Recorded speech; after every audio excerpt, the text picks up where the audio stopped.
Haji adalah ibadah yang sangat mulia. Dan haji ini awal disyariatkan adalah di zaman Ibrahim dan Ismail alaihissalam. Dan banyak kejadian dari rumah tangga, kejadian keluarga Nabi Ibrahim alaihissalam ini yang dijadikan sebagai bagian daripada haji. Seperti kasus Hajar alaihissalam, istri Nabi Ibrahim alaihissalam. Kita tahu Nabi Ibrahim punya dua orang istri, Sarah dan Hajar. Sarah menikah dengan Ibrahim alaihissalam sampai umur 60 tahun tidak punya anak. Tapi Sarah ini tentu yang teman-teman ikuti di materi sirah saya sudah tahu, tapi yang belum ikut saya sampaikan.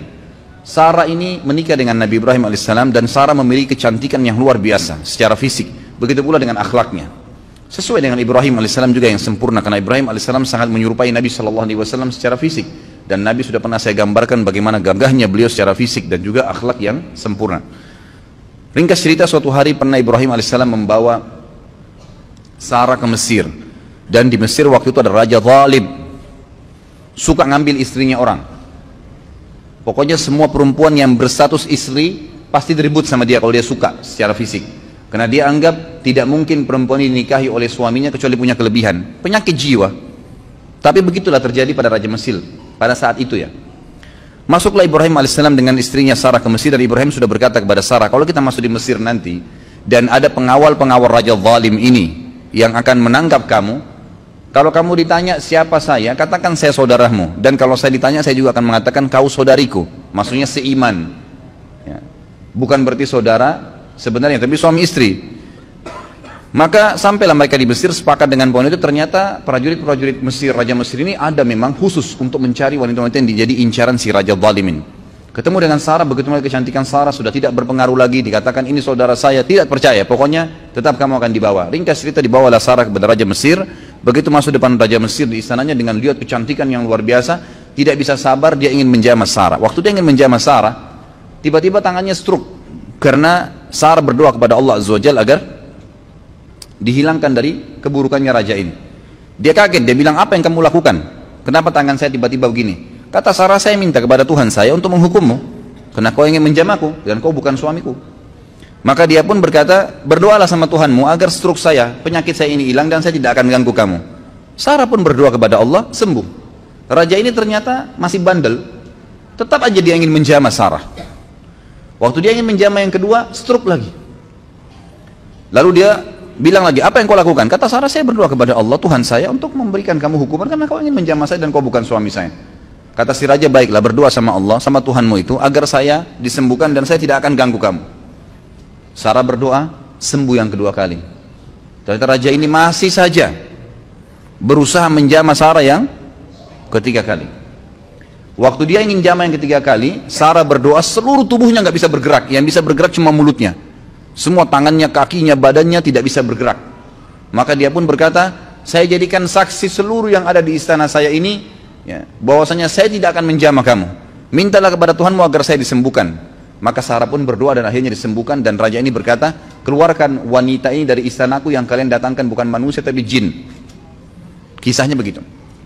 Si Raja Mesir ini ternyata karena takut, ikhwan dan akhwat sekalian, khawatir jangan sampai Sarah ini berdoa lagi kepada Allah dan dia stroke lagi, maka dia menghadiahkan, ada dua perselisihan pendapat ahli sejarah, dihadiahkan budak wanitanya, yang satu lagi pendapat mengatakan anaknya dia sendiri yang perempuan dihadiahkan, yang bernama Hajar. Hajar ini dihadiahkan oleh Raja Mesir kepada Sarah, supaya Sarah nggak berdoa lagi sama Allah, bisa stroke dia. Ringkas cerita, dibawalah Hajar ini pulang ke Palestina waktu itu dan bekerja membantu Sarah. Sarah dan Hajar selisih umurnya setengah. Waktu itu umur Sarah kurang lebih 30 tahun, umurnya Hajar 15 tahun. Berjalan rumah tangga Ibrahim dan Sarah alaihimussalam semuanya sampai umur Sarah 60 tahun, tidak punya anak. Berarti umurnya Hajar pada saat itu berapa? 30 tahun. Masya Allah, kalau hitung umur perempuan cepat ini. Jangan tersinggung Pak Yoyo, tidak apa-apa. 30 tahun umurnya Hajar. Karena Ibrahim alaihissalam pengen punya keturunan, maka Sarah dengan niat baiknya menghadiahkan kepada Ibrahim alaihissalam budaknya Hajar, lalu Hajar dibebaskan oleh Ibrahim alaihissalam dari keterbudakan, lalu kemudian dinikahi. Setahun kemudian Hajar hamil dan setelah menikah, setahun kemudian melahirkan Anak laki-laki yang bernama siapa? Ismail alaihissalam. Fitrah perempuan, Sarah merasa sedih. Kenapa dia tidak bisa memberikan anak kepada Ibrahim? Dia pun berdoa kepada Allah Azza wa Jal agar diberikan karunia. Ternyata dengan umur ya 62 tahun, masuk 62 tahun hamil, dan akhirnya melahirkan juga namanya Ishak. Ishak dan Ismail adalah anak Ibrahim alaihissalam. Makanya Ibrahim diberikan julukan Abul Anbiya, ayahnya para nabi, karena dua anaknya menjadi nabi dua-duanya. Baik, Ibrahim alaihissalam setelah memiliki anak Ismail dan sebelum lahirnya Ishak, jadi Ismail ini masih masa menyusui, masih di bawah 1 tahun umurnya, datang perintah Allah Azza wa Jal memerintahkan Ibrahim alaihissalam untuk membawa istrinya Hajar ke Mekah. Mekah waktu itu ikhwah sekalian adalah sebuah lembah yang tidak ada kehidupan sama sekali. Kata Allah Azza wa Jal tentang melalui lisannya Ibrahim alaihissalam, dia mengatakan, ya Allah, saya meninggalkan keluarga saya dengan kalimat Al-Quran, biwadin gairi dhi dhar'in inda baitikal muharram rabbana liyuqimus shalah, al-ayah. Ya Allah, aku tinggalkan keluargaku di sebuah lembah yang tidak ada dhi dhar'. Dhi ini dalam bahasa Arab sama dengan dhu, digunakan kalau sesuatu yang melampaui batas, gitu kan. Jadi dikatakan dhi dhar' artinya tidak ada tumbuhan, jangankan tumbuhan hijau, tumbuhan mati nggak ada. Gersang, nggak ada kehidupan, nggak ada binatang, nggak ada pohon, nggak ada manusia, nggak ada kehidupan, lembah kosong. Tetapi kata Nabi Ibrahim alaihissalam, ya, di situ dikatakan inda baitikal muharram, tapi itu di lokasi rumahmu yang mulia. Pertanyaan kecil, apakah di zaman Ibrahim alaihissalam Ka'bah sudah ada, atau baru nanti dibangun oleh Ibrahim? Jawabannya sudah ada. Jadi Ka'bah itu dibangun pertama kali oleh siapa? Hah? Adam alaihissalam. Tidak usah takut salah, nggak apa-apa. Saya nggak bawa rotan. Adam alaihissalam dengan anaknya Syith. Dua orang ini membangun Ka'bah. Kemudian pada saat terjadi banjir besar, kiamat kecil di zaman Nuh alaihissalam, termasuk Ka'bah hancur pada saat itu. Tinggal pondasinya. Pondasi Ka'bah ini disebutkan dalam Al-Quran namanya Bakkah. Di Bakkah dalam ayat Al-Quran dikatakan Bakkah itu adalah pondasinya Ka'bah. Maka Allah Subhanahu Wa Taala ingin Ka'bah itu dihidupkan kembali. Diutuslah awal kisahnya dengan Ibrahim alaihissalam diperintahkan membawa istrinya Hajar dan Ismail ke lembah itu. Pada saat tiba di sana, Ibrahim alaihissalam tidak bicara apa-apa. Tiba di lembah tersebut, gersang, lalu dia bilang sama Hajar, turunlah wahai istriku, bawa Ismail bersamamu dan saya akan tinggalkan kamu di lembah ini. Hajar bingung, nggak ada instruksi, nggak ada informasi, nggak ada bekal yang cukup. Cuma begitu saja. Ibrahim alaihissalam tiba-tiba balikkan untanya menuju ke arah Palestina, mau pulang. Diikuti oleh Hajar. Wahai Ibrahim, apakah engkau meninggalkan kami di sebuah lembah? Tidak ada manusia, nggak ada pohon, nggak ada hewan, nggak ada kehidupan. Panas, gersang begini. Bekal air cuma 1 kendi air. Ibrahim alaihissalam cuma bisa netesin air mata, tetap jalan. Diikuti lagi. Ya Ibrahim, apakah kau tinggalkan kami di lembah tidak ada kehidupan, nggak ada manusia, nggak ada batu, nggak ada air, nggak ada pohon, nggak ada hewan. Ibrahim alaihissalam tetap jalan menangis. Yang ketiga kali Hajar bilang lagi, wahai Ibrahim, apakah kau tega membiarkan kami begini dan seterusnya? Tetap saja Ibrahim alaihissalam jalan, maka Hajar akhirnya Allah SWT berikan ilham dalam hatinya dan bertanya begini, Allahu amaraka bihada, apakah Allah yang perintahkan kamu seperti ini? Maka Ibrahim alaihissalam tidak nyaut apa-apa, cuma nganggungin kepala. Iya, artinya ini memang diperintahkan oleh Allah. Maka jawaban Hajar dengan sangat jelas, dan perhatikan ya, seseorang kalau sudah datang perintah Allah Azza wa Jalla dan dia terima, perhatikan nanti apa efeknya, apa yang Allah kasih pada saat datang sebuah ilmu, dalil, wahyu, Al-Quran dan Sunnah lalu diamalkan. Perhatikan apa yang Allah kasih nanti dari banyak sekali pahala yang dia akan panen. Maka dia mengatakan, idzan layyudayyi'ana, kalau begitu tidak mungkin Allah itu membiarkan kami mati. Udah pergi aja Ibrahim, nggak apa-apa. Ibrahim alaihissalam pun pulang ke Palestina. Di tengah jalan dia berdoa, Rabbi inni askantu min dzurriyyati biwadin ghairi dzin inda baitikal muharram rabbana liyuqimus shalah faj'al afidatan minan nasi tahwi ilaihim. Jadi dikatakan di sini, ya Allah, aku telah meninggalkan keluargaku di sebuah lembah, tidak ada kehidupan, tidak ada pohon, tidak ada air, tidak ada manusia, tidak ada hewan. Tapi di tempat rumahmu yang mulia Allah, agar dia mendirikan sholat sebagai kamu, sebagaimana engkau telah perintahkan ya Allah. Gitu kan? Maka tolong utuslah kepada mereka orang-orang yang bisa tinggal mendampingi mereka. Karena perintah Allah kepada Ibrahim alaihissalam, tinggalkan istrimu di sana Hajar sama Ismail, pulang ke Palestina. Nggak ada tugasmu tinggal di Mekah. Maka dia berdoa seperti itu. Kita kembali ke Hajar alaihissalam. Hajar waktu itu merasa prihatin setelah Ibrahim alaihissalam sudah tidak kelihatan lagi di jauh padang pasir sana. Teriknya matahari di siang hari luar biasa panas, air yang diminum tinggal sedikit. Ismail juga butuh minuman. Hajar merasa sebelum malam tiba kesempatan, coba cari sesuatu di situ, ada kehidupan, ada pohon, ada manusia kah, ada kemah kah, manusia hidup di mana kelihatan. Yang paling dekat dengan Hajar waktu itu ada dua bukit namanya Safa dan Marwa. Maka dia pun alaihissalam Hajar naik ke atas bukit Safa. Kita tahu kalau panas matahari yang sangat terik, ada fata morgana, ada kesannya kayak kelihatan air padahal sebenarnya tidak, karena pantulan dari cahaya matahari. Dia naik di Safa, dia lihat ke Gunung Marwah, ada air di sana. Maka yang terjadi, Hajar alaihissalam turun dari Safa, di tengah-tengah lembah dia berlari, persiapan untuk naik ke Gunung Marwah. Naik di Marwah, dia lihat kiri kanan gak ada air, dia lihat ke arah Safa, ada air di sana. Diulangin lagi sama dia, turun dari Marwah, di tengah-tengah lembah lari lagi, kemudian naik di Safa, terjadi sama. Sampai 7 kali dia bolak-balik, dari Safa ke Marwah, Marwah ke Safa, terus begitu sampai 7 kali. Terakhir di Marwah dia lihat, oh berarti tidak ada ini, nggak ada air. Lalu dia kembali ke anaknya Ismail. Waktu dia kembali ke Ismail alaihissalam, dia kaget, ternyata di bawah kakinya Ismail ada mata air. Ada khilaf di antara ulama tentang dari mana mata air itu. Ada yang mengatakan dari pijakan kaki untanya Ibrahim alaihissalam, tapi riwayat ini lemah.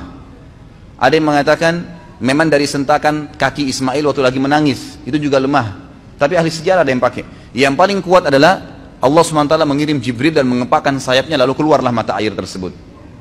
Pada saat Hajar tiba, lihat air, bayangkan kalau kita di posisi ibu kita ini, panas, gerah, ketakutan, gak ada keluarga, takut mati, gak ada air.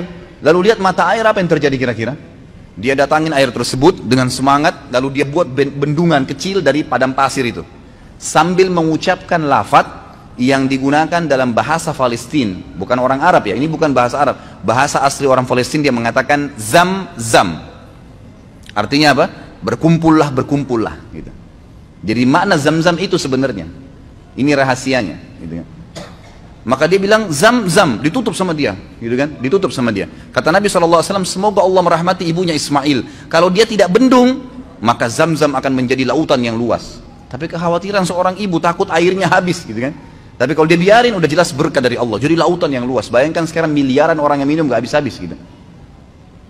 Baik, akhirnya pada saat itu kejadian terjadi di Jazirah Arab yang lain, tepatnya di negeri Yaman. Ada bendungan namanya Bendungan Ma'rib. Bendungan Ma'rib terkenal sekali negeri Yaman. Surah Saba menjelaskan masalah itu. Karena mereka kufur terhadap nikmat Allah, bendungan itu Allah hancurin, sehingga akhirnya di sisi barat dan timurnya negeri Sabak dulu ini penuh dengan, semua di sisi baratnya pohon buah-buahan, semuanya jenis buah-buahan ada. Di sebelah timurnya semua jenis sayuran ada, kaya raya mereka. Tapi karena mereka kufur, Allah hancurkan bendungannya, lalu Allah ganti dengan pohon-pohon yang berduri gitu kan.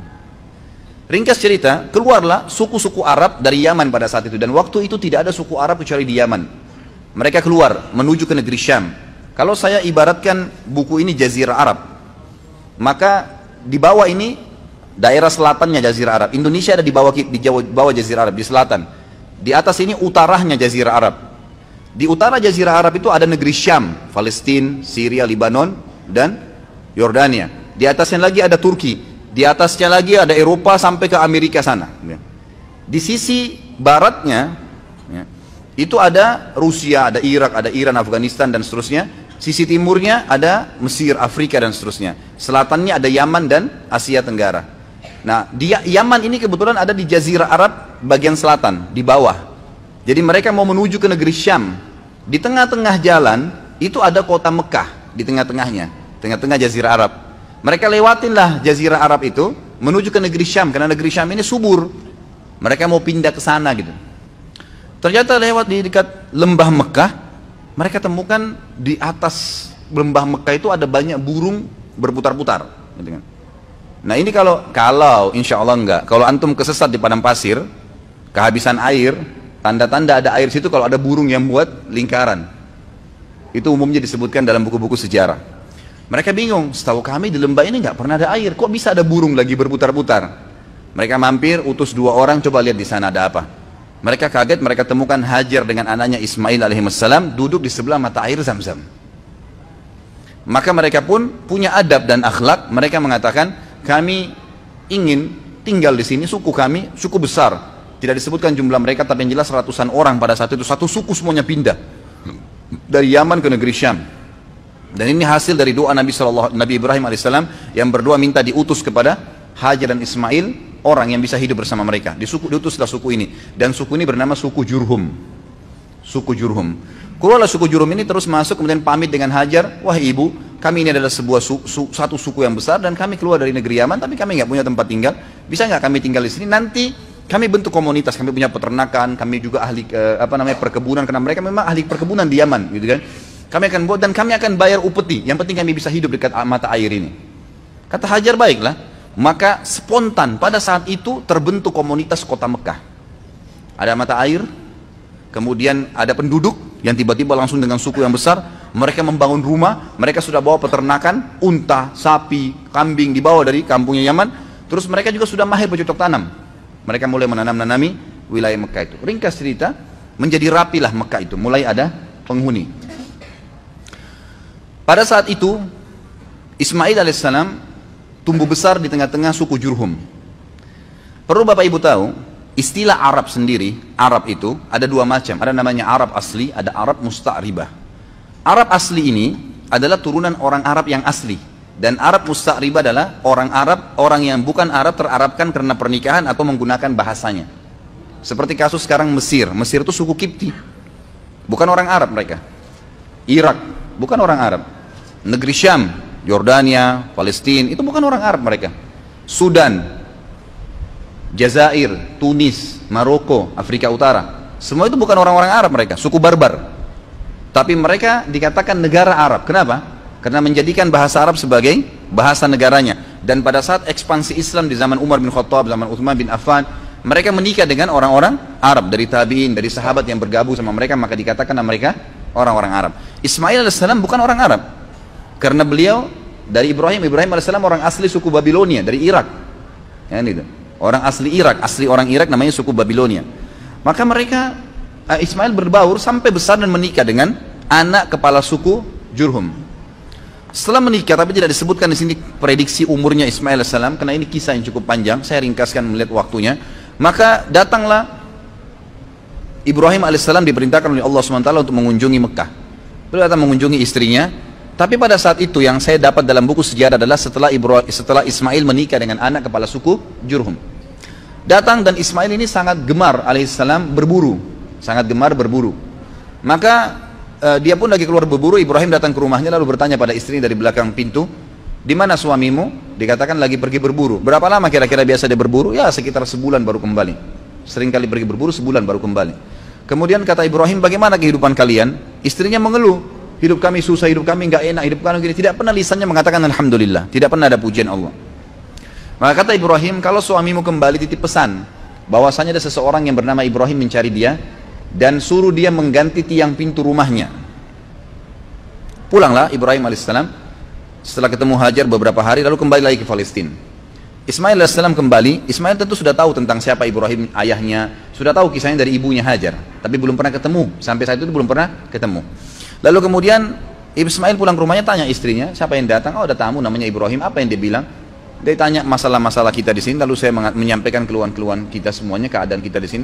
Lalu apa pesan dia? Dia katakan, gantilah tiang pintu rumahmu. Kata Ismail, itu ayah saya Ibrahim, dia seorang nabi dan dia memerintahkan saya untuk menceraikanmu, maka saya akan antar ke rumahmu. Diceraikanlah istrinya yang pertama.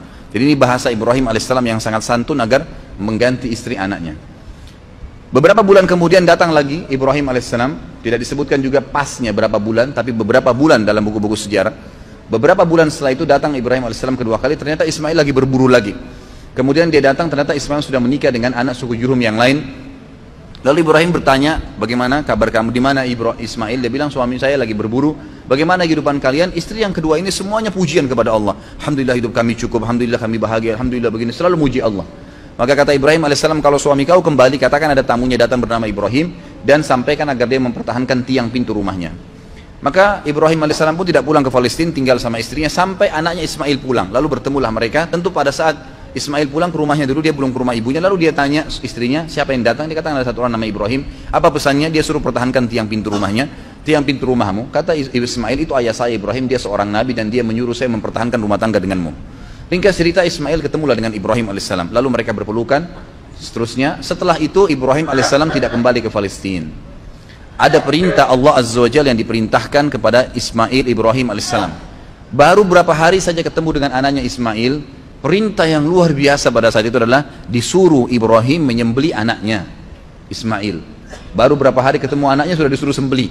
Dan yang luar biasanya, perintah ini hanya datang dalam bentuk mimpi saja. Dan perlu kita tahu, para nabi-nabi kalau mimpi itu semua berita benar. Dia mimpi menyembelih anaknya. Lalu Ibrahim alaihissalam dalam surah Anbiya, dalam surah Ibrahim diceritakan, dia berkata kepada Ismail, bahwasanya saya melihat dalam mimpi saya menyembelih kamu, bagaimana pendapatmu? Inni ara fi manami anni adbahuk, fandur madza tara. Maka Ismail menjawab dengan sangat santun, sangat baik, ya abatif al ma tu'mar, satajiduni insyaallah minas sabirin. Wahai ayahku, lakukanlah apa yang sebenarnya kau diperintahkan dan kau akan dapat saya termasuk orang-orang yang sabar. Akhirnya Ibrahim dan Ismail alaihissalam sepakat, ayo dah kita jalani apa perintah Allah. Dua-duanya pergi sampai ke wilayah Mina. Kalau sekarang itu tepatnya lewat lempar jumroh, untuk melempar jumroh. Pada saat itu datanglah Ismail dan Ibrahim alaihissalam di 3 titik di dekat gunung Mina yang sudah diperintahkan oleh Allah dalam mimpi untuk disembelih anaknya Ismail. Dia melihat syaitan datang mencoba mengganggunya, lalu Ibrahim alaihissalam melempari 7 kerikil kecil ke arah syaitan tersebut sambil membaca Bismillahirrahmanirrahim. Di titik 1 syaitannya pergi, di titik 2 kemudian dia datang lagi, dilempar lagi, titik 3 juga begitu. Akhirnya setelah 3 kali dilempar tidak datang lagi syaitannya. Kemudian sampai di tempat sembelihan, kata Allah Subhanahu wa taala, falamma tallahu lil jabin. Pada saat Ibrahim sudah meletakkan leher anaknya, pedangnya sudah diangkat dan sudah diayunkan, dua-duanya sudah pasrah. Ismail sudah pasrah, Ibrahim alaihissalam sudah pasrah, jadi tidak setengah-setengah. Dan ini kita perlu juga ambil pelajaran di sini, ikhwah-akhwat sekalian. Cobaan Allah SWT itu kadang-kadang diuji iman kita sampai titik terakhir. Pada saat sudah betul-betul pasrah, diangkat pedang, dia sudah akan sembelih, ditahan pedangnya oleh Jibril alaihissalam, lalu kemudian digantikan dengan dzibhin azim, sembelihan yang agung, maksudnya seekor domba yang besar. Lalu Allah mengatakan, ya Ibrahim qad saddaqtar ru'ya. Hai Ibrahim, kau sudah percaya mimpi yang telah kami kasih, maka kami akan gantikan kamu dengan sembelihan tadi. Digantilah sembelihan tersebut. Lalu kemudian Ibrahim dan Ismail AS diperintahkan oleh Allah setelah itu membangun Ka'bah. Maka Ibrahim dan Ismail pun membangun Ka'bah di pondasi yang sudah ada dibangun oleh Adam dan Syith alaihimussalam semuanya. Dibangunlah pondasi tersebut. Setiap kali Nabi Ibrahim alaihissalam mundur untuk melihat posisi Ka'bah sudah rapi atau belum, maka Ibrahim alaihissalam berdiri di sebuah tempat yang agak tinggi, lalu pada saat beliau turun, beliau sempat loncat ke bawah. Loncatan Nabi Ibrahim alaihissalam dari tempat tinggi itu yang melihat apakah sudah rata bangunan Ka'bah atau belum, ke bawah, itu keinjak tanah dan sempat ada bekas telapak kakinya, yang sekarang dikenal dengan maqam Ibrahim. Allah kekalkan itu, pijakan kakinya, dengan izin Allah Subhanahu wa taala untuk menjadi tanda-tanda kebesaran Allah Subhanahu wa taala. Kemudian pada saat selesai bangun Ka'bah, kata Ibrahim alaihissalam kepada Ismail alaihissalam, coba carikan saya batu yang kuat agar bisa bangunan ini kuat pondasinya, karena memang posisinya berdiri. Karena memang bangunan ini tadinya didirikan dari tanah liat yang dibasahkan lalu dikeringkan lalu kemudian disusun, jadi mudah runtuh, gitu kan. Maka Ismail pun alaihissalam keliling di sekitar padang pasir situ mencari. Tak lama kemudian dia datang Hajar Aswad. Hajar Aswad ini tadinya warna putih terang, tapi karena dosanya anak Adam jadi menjadi hitam. Diturunkanlah, kemudian Nabi Ismail AS membawa dengan bentuk warna hitam. Kata Ibrahim, dari mana kau dapatkan? Dia bilang, dari Allah turunkan kepada saya. Lalu dinaikkanlah batu tersebut, ditaruh di posisi sekarang Hajar Aswad.